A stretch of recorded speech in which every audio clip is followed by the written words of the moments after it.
पत्नी ने अपने बेटे के साथ मिलकर अपने ही पति के कर डाले 22 टुकड़े, उसको 8 दिनों तक फ्रीज में रखा।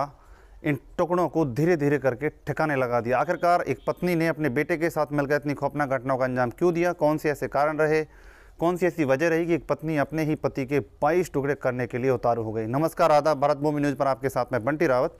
दरअसल ये मामला दिल्ली के त्रिलोकपुरी से सामने आता है। वहाँ पर रहने वाला एक शख्स जिसका नाम अंजन दास होता है, जिसकी उम्र लगभग 40 साल के आसपास होती है। उसकी एक पत्नी होती है जिसका नाम पूनम होता है। पूनम का एक बेटा भी होता है जो कि उसकी पहले पति से होता है, जिसका नाम कल्लू होता है। उसके बेटे का नाम दीपक होता है।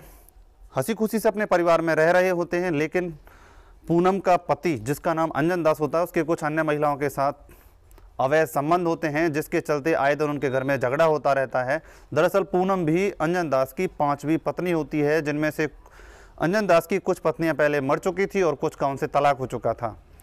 वह अन्य महिलाओं को भी अपने घर पर अक्सर लेकर आता रहता था, जिसके चलते दीपक और पूनम अंजन दास के साथ लगातार झगड़ा करते रहते थे।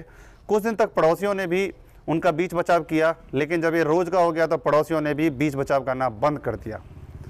दोनों के दोनों दिल्ली में किराए के मकान में रहते थे। दरअसल अंजन दास जब शाम के टाइम महिलाओं को घर पे लेके आता था, उनके साथ उन्हीं के घर पर उन्हीं के सामने रातें बिताता था, तो वो ये चीज़ें सहन नहीं कर पा रहे थे। दोनों माँ बेटे मिलकर उस पति को अपने रास्ते से हटाने की प्लानिंग बनाते हैं। दरअसल अंजन दास अपनी पत्नी को देह व्यापार में जबरन धकेलना चाहता था। पैसे के लिए उसको देह व्यापार कराने के लिए लगातार प्रयासरत था। उधर उसी के बेटे दीपक की पत्नी पर भी वह गंदी नज़र लगाना शुरू कर देता है। इससे बेटा दीपक भी काफ़ी हद तक परेशान होता है। पूनम और दीपक दोनों उसको अपने रास्ते से हटाने के लिए एक प्लानिंग करते हैं। वो उससे इस कदर दुखी हो चुके थे, आखिरकार वो उसको रास्ते से हटाएं तो कैसे हटाएं। इस पर वह पहले उसे नशे की गोलियां खाने में मिला कर देते हैं, जिसके बाद वह बेहोश हो जाता है और बेहोश होने के बाद उसकी चाकू से गोद गोद कर निर्मम हत्या कर दी जाती है। और तब तक चाकू से ताबड़तोड़ उस पर वार किए जाते हैं जब तक कि उन्हें नहीं लगता है कि ये मर चुका है। उसके बाद उसके शरीर के 22 टुकड़े करके उन्हें 8 दिन तक फ्रिज में रखा जाता है। इस बात की खबर किसी को कानों कान ना हो, उसके सबके छोटे छोटे टुकड़ों को धीरे धीरे करके नाले में फेंका जाता है और कुछ सबके टुकड़ों को दूर दराज के जंगल में फेंक दिया जाता है। कुछ को रामलीला ग्राउंड के आसपास फेंक दिया जाता है।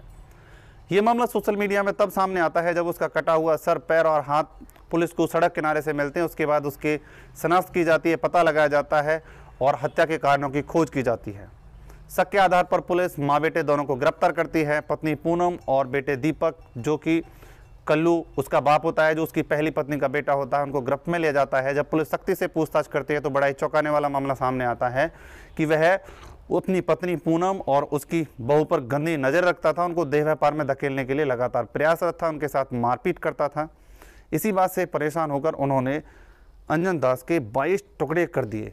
22 टुकड़ों को 8 दिन तक फ्रिज में रखा और धीरे धीरे करके सारे टुकड़ों को उन्होंने ठिकाने लगा दिया। इस तरह की घटनाएं जब समाज में सामने आती है तो हम भी सोचने पर मजबूर हो जाते हैं कि किस तरह की मानसिकता, किस तरह के लोग जो इंसानियत को शर्मसार करते हैं, मानवता को शर्मसार करते हैं, रिश्ते नातों को तार तार करते हैं, आज भी समाज में जिंदा है। इस तरह की घटना जब समाज में सामने आती है तो हम भी सोचने पर मजबूर हो जाते हैं। इस घटना को सुनाने के पीछे किसी की भावनाओं को ठेस पहुंचाने का कोई उद्देश्य नहीं है, केवल आपको सतर्क सावधान करने का है कि इस तरह की आपराधिक मानसिकता से बचने के लिए अपने घर का एनवायरनमेंट अच्छा रखें और रिश्ते नातों का ध्यान रखते हुए सतर्कता जरूर बरतें, कहीं आप भी इस तरह की अप्रिय घटना का शिकार न हो जाएं। फिर मिलते हैं इसी तरह की किसी और सच्ची घटना के साथ, तब तक के लिए जय हिंद, जय भारत।